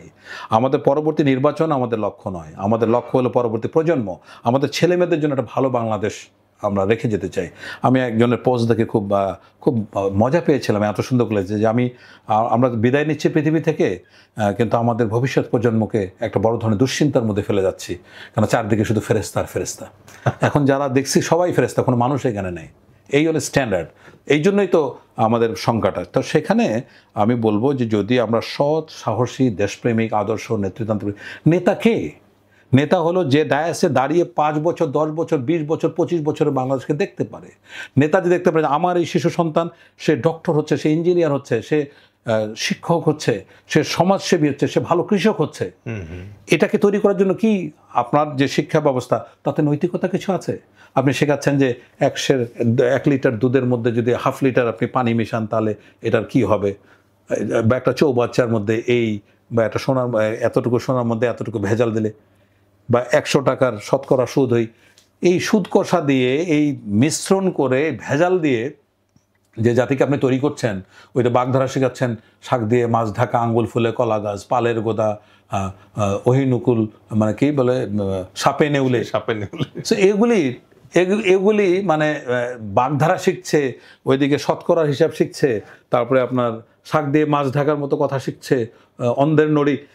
এই শিক্ষা ভেরি ইন্টারেস্টিং স্যার, যে যদি চেঞ্জ না হয়। এবার অনেকগুলো কমিশন হয়েছে স্যার, সংস্কার কমিশন, বাট শিক্ষা নিয়ে কোনো কমিশন হয় না। শিক্ষা নিয়ে না, শুধু শিক্ষা কেন, আপনি সামরিক এবং গোয়েন্দা বাহিনী সংস্থার কোনো কমিশন আছে? এটা নিয়ে কোনো কমিশন নাই, অথচ এটা খুব যেটা ভয়ানকভাবে ফিরতে পারে, আপনি শিক্ষা ব্যবস্থা। আমি দক্ষিণ কোরিয়াতে গিয়েছিলাম ওয়ার কোর্সের টিম নিয়ে, তো তাদের যে ওয়ার মিউজিয়াম দেখার পরে তো আমি স্টুডেন্টদেরকে একদিন দেখলাম সুন্দর বাংলায় লিখেছে স্বাগতম বাংলাদেশ, বাংলায় লিখেছে তারা। তো কিউরেটরকে আমি যে অনেক এক্সপ্লেইন করার পরে যে ম্যাকআর্থার যখন যুদ্ধের পরে চলে যায় 1954-এ, তখন বলে যে তোমাদের 100 বছর লাগবে ঘুরে দাঁড়াতে। তা সে খুব মানে অহংকার নিয়ে বলছে যে sir we took only 20 years to build Korea, South Korea. তখন আমি পরে জিজ্ঞাসা করলাম যে মানে tell me one thing, how could you do it? সে একটা উত্তর দিয়েছে, কোয়ালিটি এডুকেশন, গুণগত শিক্ষা। এবং তাদের যে ছবিগুলি দেখেছি একদম ছেঁড়া কাপড়, তারপরে বাচ্চাদেরকে মাটির মধ্যে বসিয়ে মানে জ্ঞান দান করছে, নৈতিক শিক্ষা। অ্যাজ এ রেজাল্ট আপনি ওই কোরিয়ার কথাই বলি, কোরিয়া বা জাপানে আপনি যদি যান, আমি একটা রিফারবিশ মোবাইল কিনতে গেছি, তো সেখানে গিয়ে বললাম যে তোমাদের কি ইউজড মোবাইল, রিফারবিশ মোবাইল আছে? তখন বললো যে হ্যাঁ আছে, এই যে দেখেন। তো এইটা নিয়ে আমি আমার সাথে আরও কয়েকজন ছিলেন, প্রশ্ন করছি এটা অরিজিনাল তো, ব্যাটারি ঠিক আছে তো? হা করে তাকিয়ে আছে, অ্যাজ ইফ এই ধরনের কথা তারা কখনো শোনেনি। আমি জাপানের একটা উদাহরণ দিই, আমি একটা ঘড়ির দোকানে গেছি, ঘড়ি কিনবো। তো সেখানে আমার পুরানো ঘড়িটা আমি বললাম যে দেখো তো আমার ঘড়িটা বন্ধ হয়ে আছে, কারণটা কি? সে এটা কিছুক্ষণ টেস্ট করে বললো যে তোমার ব্যাটারিটা ডিসপ্লেস হয়ে আছে। সে ব্যাটারি ঠিক করে দিল এবং বললো যে মানে তুমি কি ঘড়ি কিনবে এটা ঠিক হওয়ার পরে? কেন ইমাজিন তাদের শিক্ষাটা কীরকম। আরও ইন্টারেস্টিং কথা বলি, আমরা গাড়ি দেখতে গেছি, তো আমরা বললাম যে এক্সটাইল গাড়ি আছে, তো বলে যে হ্যাঁ। তো আমি যখন গেছি তখন আমার পরিবার ছিল সাথে, তো যাওয়া মাত্র তাদেরকে খাওয়া দাওয়া, চিপস বাদাম এগুলো সব কিছু, চা কফি দিল। তারপরে বলে যে আমাদের তো 7 সিটারটা নাই, 7 সিটার তোমার আমাকে 5 মিনিট সময় দিতে পারবা? তাহলে আমরা এনে দেখাই। পাশের একটা দোকান মানে শোরুম থেকে একটা এক্সট্রাইল গাড়ি এনে দেখালো। আমরা গাড়িটা ঘুরে ফিরে দেখলাম, একটা কথা বললো, এই গাড়ির পিছনের সিটগুলো কিন্তু একটু চাপা, লং জার্নিতে অসুবিধায়। চিন্তা করতে পারেন, এটা কিন্তু ইসলামের শিক্ষা। কোনো কিছু বিক্রি করতে হলে আগে এটার দোষাবলী, এটা দোষ কি আছে সেটা বলতে হবে। তারা এই শিক্ষাটা নিয়েছে। তাহলে এই জাতিগুলি উন্নতি করারই কথা। আমাদের এখানে ওই ঘড়ির ব্যাটারি যদি আমি কোনো দোকানদারকে প্রথমে এটা সরিয়ে দিয়ে বলবো যে আপনাদের 900 টাকার নতুন ব্যাটারি কিনতে হবে। প্রথমে মোবাইলে যখন আপনি এত প্রশ্ন করলে বলবে যে আপনি ফাজলামি পেয়েছেন নাকি। সো দিস ইজ এটা একটা জাতির ক্যারেক্টার তৈরি হয় এভাবে, ওই শিক্ষার মাধ্যমে। জাপানের শিক্ষা ব্যবস্থায় আমি দেখেছি যে মজার ব্যাপারে যে গাড়ি যেখানে কিনতে গেলাম, তো আমরা যে ঠিক আছে ফাইন, আমাদের পছন্দ হয়েছে, আমরা পরে জানাবো। আমাদের হাতে 1 কেজি আলু একটা নেটের ব্যাগে ধরিয়ে দিল। খুব বিস্ময়ের সাথে আমি আমার ফ্রেন্ডকে জিজ্ঞাসা করলাম যে আলুটা কেন? বলে যে ওরা চায় না ওদের কৃষক কখনো ক্ষতিগ্রস্ত হোক, সুতরাং কৃষকদের কাছে এরা চড়া দামে আলুটা কিনে রাখে। And this is one kilo, মানে 1 কেজি আলু তো কোনো বিষয় না। চিন্তা করতে পারেন তাদের দর্শনটা কীরকম, যে কৃষক ক্ষতিগ্রস্ত না হয়। এবং জাপানিজ স্কুলগুলোতে আমি দেখেছি কোনো কিছু না, শুধু আদব কায়দার শিক্ষা দেওয়া আছে, কীভাবে জুতা বাঁধতেছে এটাই। Play means play, nursery means nursing. আর আমাদের তো প্লে নার্সারিতে পিএইচডি শুরু হয়। PhD. So that is the difference, this is the paradox. আসলে এটাকে বলে মানে আমাদের বেঞ্জামিন ব্লুমসের একটা মডেল আছে, হ্যাঁ, যেখানে প্রথম কথা হচ্ছে যে শিক্ষা ব্যবস্থার মধ্যে প্রথম যেটা আসতে হবে সেটা হচ্ছে মেমোরাইজ। ওই যে আমাদের ছোট নদী চলে বাঁকে বাঁকে, প্রথম মুখস্থ করতে হবে। আমাদের এখানে সব কিছু তুলে দিয়েছে, এখন কি সব সার্কাস্টিক, বাসায় গিয়ে ডিম ভাজা কিভাবে ভাজতে হবে স্কুলে শেখানো হচ্ছে, টিচারদেরকে ব্যাঙের মতো লাভ দিয়ে কিছু শেখানো হচ্ছে। This is nonsense. এইভাবে শিক্ষা ব্যবস্থাটাকে ধ্বংস করালো। দেখুন কুদরতি খোদা যখন শিক্ষা কমিশন ছিলেন তখন 10,000 মানুষের, ওই সময় মোবাইল কম্পিউটার কিচ্ছু ছিল না, 10,000 মানুষের কাছে প্রশ্নের উত্তর নিয়ে তারপরে তিনি সুপারিশগুলো করেছেন। আর এখানে শিক্ষামন্ত্রী মনে হয় সকালে একটা, বিকালে সেটাকে ইয়ে করে দেয়। আজকে ফিনল্যান্ডের ব্যবস্থা। সো দ্যাট ইজ হাউ আমাদের শিক্ষা ব্যবস্থাকে ধ্বংস করে দেওয়া হচ্ছে। এটা অনৈতিক শিক্ষা এবং এখান থেকে আমাদের কোনো মুক্তি নেই। স্যার, আমরা আমাদের অনুষ্ঠানের শেষ পর্যায়ে চলে আসছি এবং সবচেয়ে আকর্ষণীয় যে প্রশ্নটি আমাদের দর্শকরা অধীর আগ্রহে অপেক্ষা করছে ওই অংশটিতে চলে আসছি। আমরা বিলিভ করি যে ইন্ডিয়ার যে সামরিক বাজেট বাৎসরিক এবং তার যে 14 লাখ সৈন্যের যে বিশাল বাহিনী, তার এগেইনস্টে আমাদের যে সামরিক বাজেট এবং আমাদের যে সামরিক বাহিনীর সাইজ, এটার আসলে মানে গাণিতিকভাবে অ্যাপেল টু আপেল কম্পেয়ার করাটা সমীচীন না এবং এটা করা হয় না। কিন্তু রিসেন্ট মিডল ইস্টে ইরান ইসরায়েল যুদ্ধের পর তাদের মিলিটারি হার্ডওয়্যারে একটা চেঞ্জ ট্রেন্ড দেখা যাচ্ছে। তাহলে অপারেশন সিন্দুরের পর বাংলাদেশ তার স্বাধীনতা ও সার্বভৌমত্ব রক্ষার জন্য, অফকোর্স আমরা আমাদের পার্টি থেকে বাধ্যতামূলক সামরিক প্রশিক্ষণের কথা বলছি, কিন্তু এর পাশাপাশি একটা স্বাধীন এবং সার্বভৌমত্ব রাষ্ট্র হিসাবে আমাদের অস্তিত্ব টিকিয়ে রাখার জন্য আসলে মিলিটারি পয়েন্ট অফ ভিউ থেকে আমাদের ফোকাসটা নেক্সট 50 ইয়ার্স অথবা 100 ইয়ার্সকে কল্পনা করে কোন দিকে হওয়া উচিত? ধন্যবাদ। এটা খুবই গুরুত্বপূর্ণ একটি প্রশ্ন আপনি করেছেন। আসলে জাতীয় আমাদের স্বাধীনতা এবং সার্বভৌমত্বের বিষয়টাকে খুব গভীরভাবে মূল্যায়ন করা উচিত। এটার নিরাপত্তা কোথায় ক্ষুণ্ণ হচ্ছে, কোথায় আমরা ঝুঁকিতে আছি, এই অ্যাসেসমেন্ট, রিস্ক অ্যাসেসমেন্টটা করা খুবই গুরুত্বপূর্ণ। আপনি যে গাণিতিক মানে পরিসংখ্যান বললেন, মানে ভারতের যে স্থল বাহিনী বা বিমান বা আকাশ বাহিনী বা নৌবাহিনী আছে, এটার পাশাপাশি কিন্তু ভারতের অন্য ঝুঁকিগুলি আছে। যেমন ভারতকে যদি আমরা বলি, ভারতের 2.5 ফ্রন্ট, এক পাকিস্তান ফ্রন্ট, চায়না ফ্রন্ট, আবার মানে নর্থ ইস্টে এখানে তো ইনসার্জেন্সি আছে কাশ্মীর সহ। তো সুতরাং এইটা নিয়ে ভারত ব্যতিব্যস্ত। এবং যদি বলেন যে বাংলাদেশের মতো একটা দেশে কখনো ল্যান্ড অফেন্সিভ, ভারত অনেক ভুল করবে, 100টা ভুল করবে, বাংলাদেশের স্থল অভিযান করার ভুল করবে না যদি ভারতের ওই বুদ্ধিমত্তা থাকে বা ওই চিন্তা ভাবনা থাকে। কারণ এখানে বাংলাদেশে প্রবেশ করা খুব ইজি, কিন্তু বের হওয়া খুব ডিফিকাল্ট। এখান থেকে এক্সট্রিকেট করতে পারবে না। ডিফেন্ডার্স প্যারাডাইস তো বটে। এবং আমি 71-এ কেন শীতকালে গেছে সে ব্যাখ্যা তো আমরাও জানি।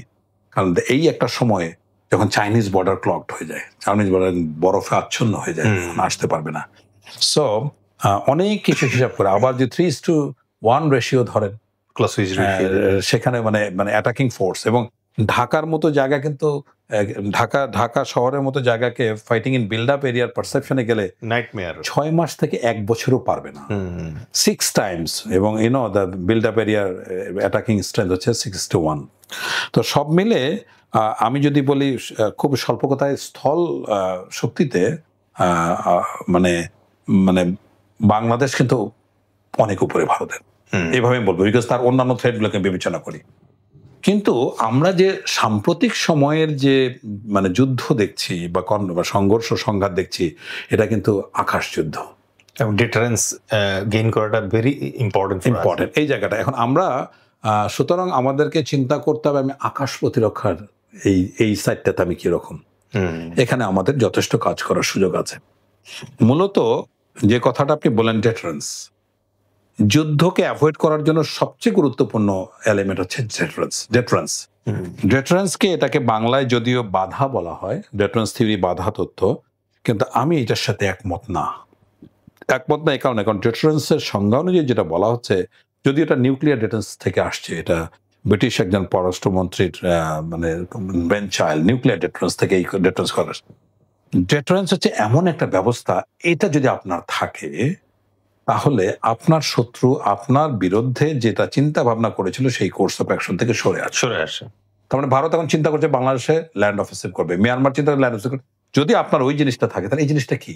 এখানে ডেটারেন্সের 3টা ক্যারেক্টারিস্টিক্স আছে। প্রথম ক্যারেক্টারিস্টিক্স হচ্ছে it has to be credible হতে হবে। মানে আমি যখন আমার শত্রুকে একটা বক্স দিব, ঘুষি দেব, এটা যেন ওয়েট থাকে, তার এটা মানে ব্যথার কারণ হয়ে দাঁড়ায়। দ্বিতীয়ত হলো এটা পোটেনশিয়াল, মানে এই আঘাত করার শক্তিটা এমন যেন তার নার্ভে এটা আঘাত ফেলে। হয়তো একটা বক্সে বুকে করলে জায়গা মতো লাগলে সে ফেইন্ট হয়ে যাবে, এরকম। এটা হলো পোটেনশিয়াল। থার্ড ইস্যুটা খুব ইম্পর্টেন্ট, সেটা হচ্ছে কমিউনিকেবল। এটাকে কমিউনিকেট করার সামর্থ্য থাকতে হবে। ওই যে গ্রামে বাচ্চারা অনেক সময় ঝগড়া করে না, আরেকটু আয়, ও আসে আরে কিছু করে না, এটা হবে না। মানে যখন যদি মনে করেন যে আমার শত্রু আমার বিরুদ্ধে একটা ব্যবস্থা নিল, সাথে সাথে একটা পাল্টা অ্যাকশন নিয়ে দেখা দেবে, ইয়েস তুমি এটা করবা, আমি তাহলে এটা করবো। গ্রাব অ্যাকশন একটা, যেমন আমার যদি কোনো অংশ তারা দখল করে, কোনো একটা কাজ করে, যেমন মিয়ানমার যে আপনার মানে 12 লক্ষ রোহিঙ্গা আমাকে পোষণ করালো, বিনিময়ে আমাদের একটা কিছু করা উচিত ছিল, সাথে সাথে একটা কিছু ধরা উচিত ছিল, যে তুমি এটা যদি না ছাড়ো, নাও ফেরত, তাহলে আমি এটা ছাড়বো না। সো এইটা হচ্ছে ডেটারেন্স। এবং ডেটারেন্স কি? আপনার তার নার্ভে যেন আঘাত করতে পারে। আমি এটা বিস্তারিত ব্যাখ্যা না দিয়ে কিভাবে খুব অল্প খরচে একটা ডেটারেন্স, সেটার জন্য আমাদের বাংলাদেশের একটা দরকার, একটা অ্যাটলিস্ট 5th জেনারেশন, অ্যাটলিস্ট আমি বলছি 5th generation multi role combat aircraft 1 squadron. এটা খরচ কিন্তু 35 থেকে 50,000 টাকা। এইটা যদি থাকতো বাংলাদেশে, তাহলে কিন্তু রোহিঙ্গা কোনোদিন পোষণ করতো না। মানে এইটার সামর্থ্য থাকতে হবে, তার নার্ভে আঘাত করার মতো সামর্থ্য। আপনাকে যুদ্ধ করতে আমি বলছি না, এটা থাকাই কিন্তু যথেষ্ট, যেটা আমাদের নাই। এই ডেটারেন্স যে শুধুমাত্র আপনার সামরিক তা কিন্তু না, বাণিজ্যিক হতে পারে। আমি 2015 সালে যে গরুর রপ্তানির কথা বললাম, বা এই যে এখন যে ট্রান্সশিপমেন্ট করছে মালদ্বীপে, সক্ষমতা গড়ে তোলা। সো আমাদের এই জায়গাটাতে চিন্তা করতে হবে আমাদের আকাশ প্রতিরক্ষা। এখন এই যে এর আগেও আমি বলেছি যে ধরেন যদি সীমান্ত থেকে রাজধানী ঢাকায় একটা অত্যাধুনিক ফাইটার এয়ারক্রাফটের বোম্বিং করে ফেরত যেতে সময় লাগে 6 থেকে 7 মিনিট, তাহলে যদি এটা না থাকে, হ্যাঁ, এই যে ইরান ইসরায়েল যুদ্ধের মধ্যে ইসরায়েলের এজটা কোথায়? Air two air refuelling.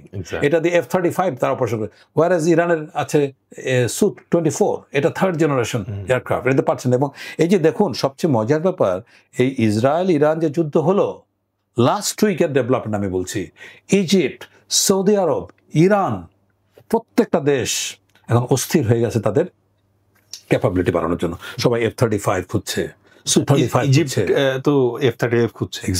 Exactly, কারণ জানে সৌদি আরব পর্যন্ত রাশিয়ার সাথে ক্যান্সেল করে দিয়ে বোধহয় এখন চায়নার কাছে J-10C কিনছে, যদিও এটা 4.5, বাট ওই যে ইন্ডিয়া পাকিস্তান যুদ্ধে J-10Cর যে পারফরমেন্স, সেটা দেখে ইরান কনভিন্স যে আমি দীর্ঘ সময়, কারণ ইরান তো চিন্তা করছে যে নেক্সট উইক তো আবার আমি আক্রমণের শিকার হতে পারি। So that's the lesson they are taking. কিন্তু আমরা এতই অভাগা জাতি, এবং সবচেয়ে বড় কথা, আমি ওয়ার স্ট্র্যাটেজির স্টুডেন্ট হিসেবে বলছি, এগুলো নিয়ে পড়াশোনা করে বুঝে আমার ধারণা হচ্ছে কারো কোনো বিকার নাই, কারো কোনো দুশ্চিন্তা নাই। কারণ আমরা ধরে নিয়েছি আমাদের স্বাধীনতার সার্বভৌমত্ব রক্ষাকারী একমাত্র উপরে আল্লাহ তো আছেন, দ্বিতীয় হলো আমাদের প্রতিবেশী আমাদের স্বাধীনতার সার্বভৌমত্ব রক্ষা করবে। কিন্তু এটা তো সত্য কথা, মানে যুদ্ধ সবসময় নেইবারই ম্যাপের মধ্যে হয়, Murphy's law, the war will be always with the adjacent maps. But এই ক্ষেত্রে কি স্যার, মানে from your experience you can say us যে আমরা আমাদের দেশে মানে মৌলিক সামরিক প্রশিক্ষণ চালু করব কি করব না, আমরা মিসাইল ক্যাপাসিটি অর্জন করব কি করব না, আমরা সাবমেরিন কিনবো কি কিনবো না, আমরা মাল্টি রোল এয়ারক্রাফটে যাবো কি যাব না, আমরা আয়রন ডোমের দিকে হাঁটবো কি হাঁটবো না, অ্যান্ড ইভেনচুয়ালি আমরা মানে পারমাণবিক সক্ষমতা অর্জন করব কি করব না, এটা কি আসলে স্যার ইন্ডিয়া ডিসাইড করে দেয় স্যার? না, অসম্ভব। এটা ইন্ডিয়ার হয়তো এতদিন ইন প্র্যাকটিস আমরা দেখেছি, অতীতে খুবই নোংরা জিনিস দেখেছি যে বাংলাদেশের সরকার প্রধান চীনে ভ্রমণ করবে কিনা সেটা ইয়ে নেয়, এবং নির্বাচনের আগে এখান থেকে কোনো রাজনৈতিক দলের প্রতিনিধি ভারতে গেছে সবক নিয়ে আসে। সো এইগুলি হচ্ছে মানে কি বলবো, ডিপ্লোম্যাটিক নৃশংসতা বলতে পারেন, যেটা একটা দেশ যদি নিজের স্বাধীনতাকে বিক্রি করে না দেয় তাহলে কিন্তু এত নিম্ন পর্যায়ে যাওয়ার কথা না। তো এই সুযোগটা আমরাই করে দিয়েছি বলে তারা এখন করেছে। এখন সুযোগ আসছে, সামনের নেতৃত্বের জন্য বড় চ্যালেঞ্জ, এটাকে কিভাবে মোকাবিলা করবো। সামনে দেখি গঙ্গা চুক্তি নিয়ে কি করে। সুতরাং চ্যালেঞ্জ বহুত আছে, এবং শুধু গঙ্গা এখন উচিত যে রাজনৈতিক দল ক্ষমতা তাদেরকে জনগণের কাছে ওয়াদা করতে হবে, তিস্তা মহাপরিকল্পনায় কাজ করতে হবে। কি কথা দিল, এত বড় কথা হলো, এত কিছু হলো, কই 1 কোটি টাকা তো তিস্তার জন্য বরাদ্দ করা হলো না লাস্ট বাজেটে। তাহলে আমি কিসের জন্য ভাববো যে বিশাল কিছু।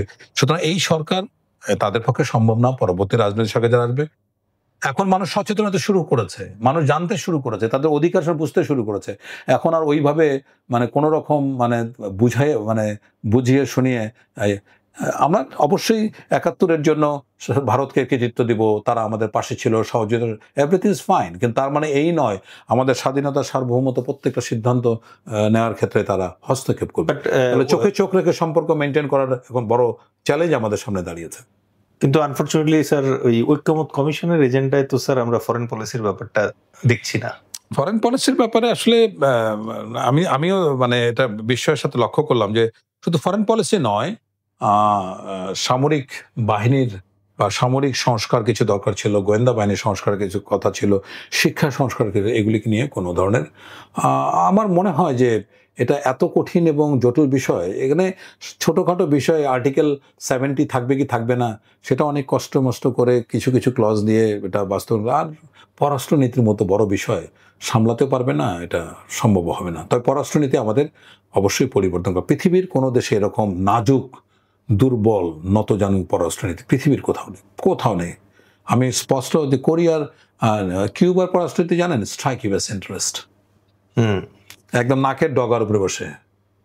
সো সিঙ্গাপুরের পররাষ্ট্রনীতি ফ্রেন্ডশিপ টু ফ্রেন্ডস অনলি, শুধুমাত্র বন্ধু এবং বন্ধু। আমাদের তো বন্ধু শত্রু যাই হোক না কেন সবার সাথে। ইসরায়েলও আমাদের বন্ধু ছিল এক সময়, শুধু পাসপোর্টে আমরা লাগিয়েছি, ওটাও কিছুদিনের জন্য তুলে ফেলা হয়েছিল। এটা তুলে ফেলা হয়েছিল, আবার নতুন কি উদ্দেশ্য ঠিক জানি না। সো এইটা হচ্ছে গিয়া একেবারে খুবই নিম্ন মানের একটা সার্বভৌমত্ব মানে একটা পরিচয় বহন করে। প্রত্যেকটা জায়গায় আমরা খুবই নতজানু অবস্থায় আছি, এটা থেকে ঘুরে দাঁড়াতে হবে। আমার মনে হয় আমাদের সমস্ত সামর্থ্য আছে, সাহসী নেতৃত্ব প্রয়োজন। ফাইনালি স্যার একটা কোশ্চেন করবো, সেটা হচ্ছে যে as we say যে আমরা নেক্সট জেনারেশন নিয়ে we have to do politics for the next generation. গত গভর্নমেন্টের আমলে আমরা একটা অদ্ভুত ট্রেন্ড লক্ষ্য করেছিলাম যে ছোট ছোট বাচ্চাদের 5, 6, 7, 8, 9 এর বইয়ের হিস্ট্রিটা চেঞ্জ করা হচ্ছিল, এবং স্লোলি অ্যান্ড গ্র্যাজুয়ালি এমন একটা ল্যাঙ্গুয়েজ এবং টোন আনা হচ্ছিল যেখানে তাদেরকে এইভাবে ব্রেন ওয়াশ করা হচ্ছিল যে we are eventually A part of India, এরকম একটা এসেন্স দেয়া হচ্ছিল। এবং যেমন ইখতিয়ারউদ্দিন মোহাম্মদ বিন বখতিয়ার খলজি অথবা এই টাইপের যেগুলো প্রাউড পয়েন্ট ছিল আমাদের, এগুলোকে আস্তে আস্তে মেলাইন করে করে হিন্দুত্ববাদ যেটা আছে এটাকে একটু প্রমোট করার একটা টেন্ডেন্সি লক্ষ্য করা যাচ্ছিল। এবং এটা নিয়ে অত্যন্ত বিস্ময়কর ব্যাপার যে একজন হিন্দু ধর্মাবলম্বী ডক্টর পিনাকি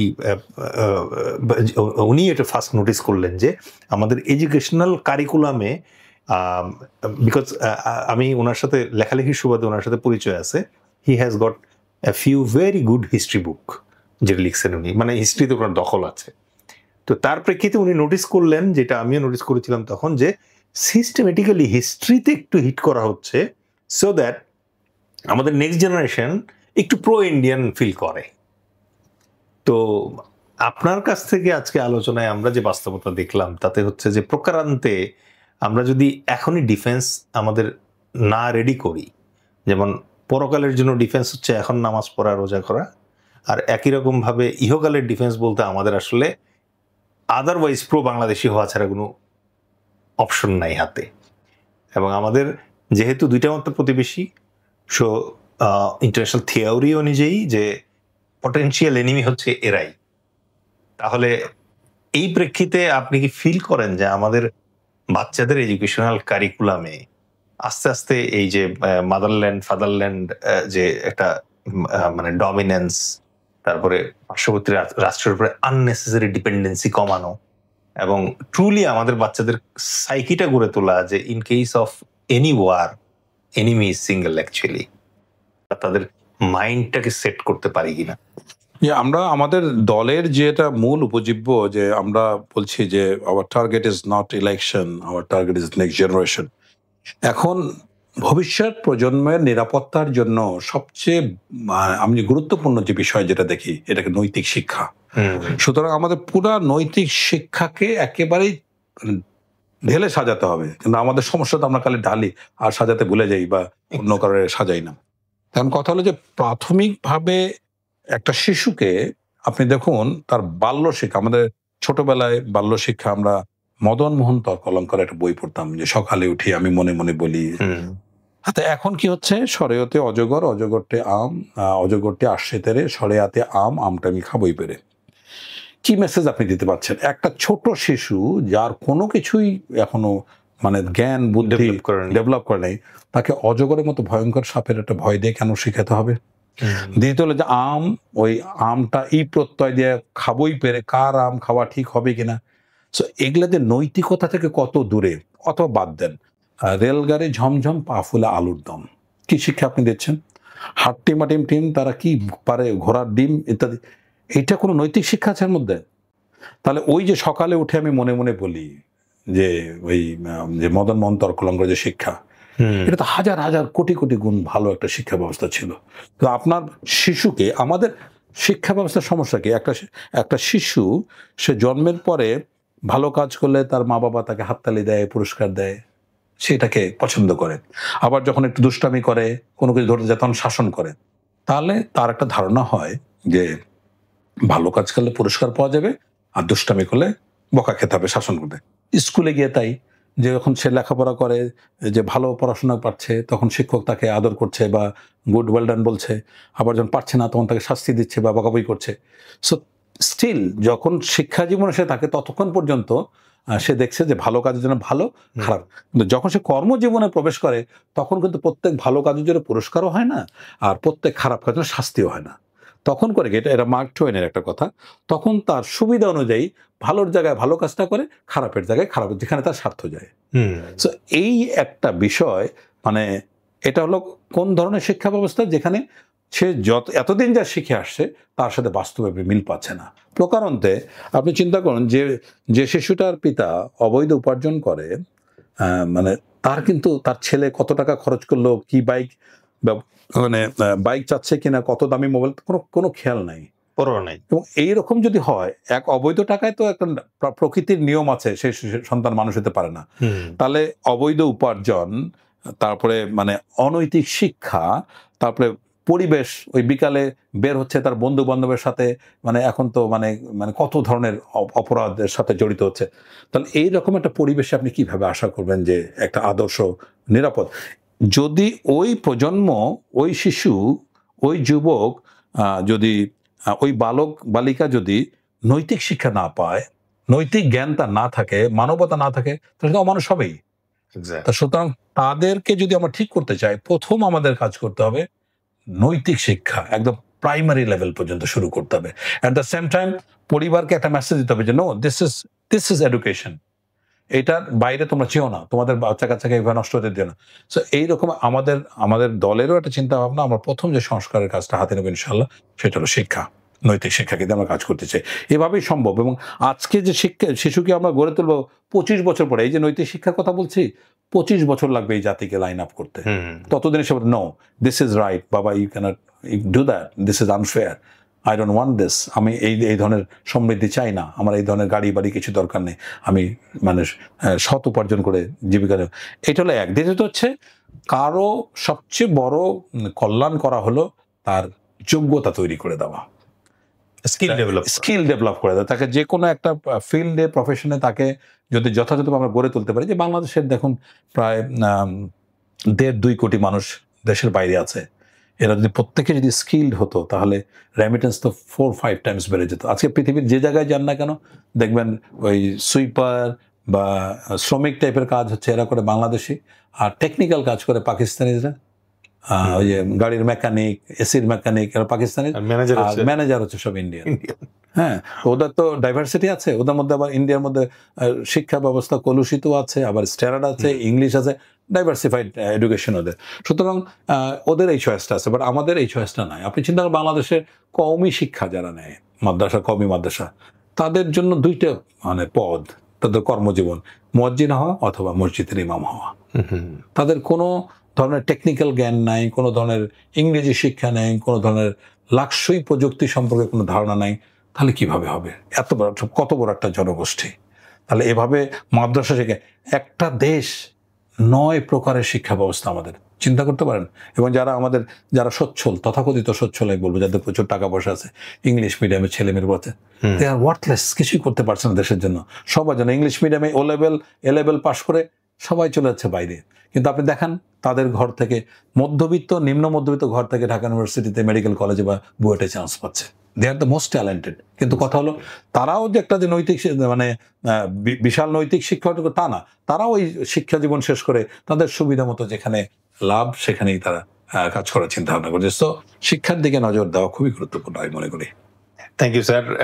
সুধী দর্শক, আজকে আমরা চেষ্টা করেছি ভারত বাংলাদেশ সম্পর্ক নিয়ে আলোচনা করতে, এবং ভারত বাংলাদেশ সম্পর্কের ব্যাপ্তি এতটাই বিশাল যে এখানে আপনি একই সাথে পারিপার্শ্বিক যে প্রস্তুতির ব্যাপারগুলো আছে সেগুলো নিয়েও আমাদের আলোচনা করতে হয়েছে, এবং এটাই যৌক্তিক। যেমন আমরা চাই না যে প্যারানয়েড একটা জাতি হিসেবে বড় হতে, যেখানে আমাদের ধ্যান জ্ঞান সব থাকবে হচ্ছে ভারত বিরোধিতা অথবা ভারতের বিরুদ্ধে যুদ্ধ করা।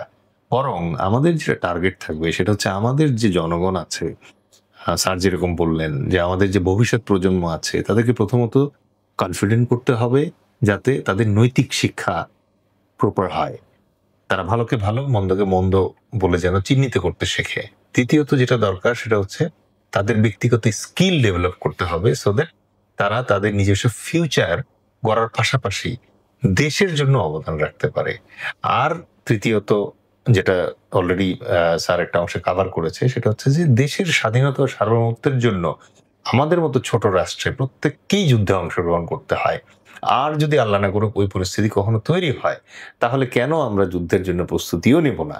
যেমন আমাদের সেলফ ডিফেন্স, এই কারাতে, কুম্ফু, তাইকোয়ান্দো শিখে যেরকম সেলফ ডিফেন্সের প্রস্তুতিও দরকার আছে, একই সাথে যুদ্ধকালীন পরিস্থিতিতে আমরা যেন দ্রুততম সময়ে বাংলাদেশের একজন সক্ষম সৈনিক হিসেবে দেশের স্বাধীনতা ও সার্বভৌমত্বকে রক্ষা করতে পারি, সেই প্রস্তুতিও চাইলেই সম্ভব। আমাদের বিদ্যমান শিক্ষা কারিকুলামের ভেতরেই এটাকে ছোট ছোট করে সামরিক শিক্ষা দেয়া সম্ভব। স্যার, অসংখ্য ধন্যবাদ। আজকে আপনার মাধ্যমে আমরা সত্যিকার অর্থেই ভারত বাংলাদেশ সম্পর্কের একটা অনালোকিত অংশে আলোকিত হলাম। একই সাথে এই পারিপার্শ্বিক যে আলাপগুলো ছিল তার মাধ্যমে আমরা চেষ্টা করছি আমাদের দর্শকদের ভেতরেও তাদের বিবেকবোধকে জাগ্রত করার জন্য এবং তাদের চিন্তাকে রেজোনেট যেন করে তারা। তো আপনার এই আলোচনার জন্য আপনাকে অসংখ্য ধন্যবাদ। আপনাকে ধন্যবাদ আমাকে আমন্ত্রণ জানানোর জন্য। সুপ্রিয় দর্শক মন্ডলী, ইনশাআল্লাহ আজকের মতো এখানেই শেষ করছি। অতি সত্বর আরো কোনো ইন্টারেস্টিং টপিক নিয়ে আবার আমরা হাজির হব আপনাদের সাথে। অসংখ্য ধন্যবাদ। আসসালামু আলাইকুম।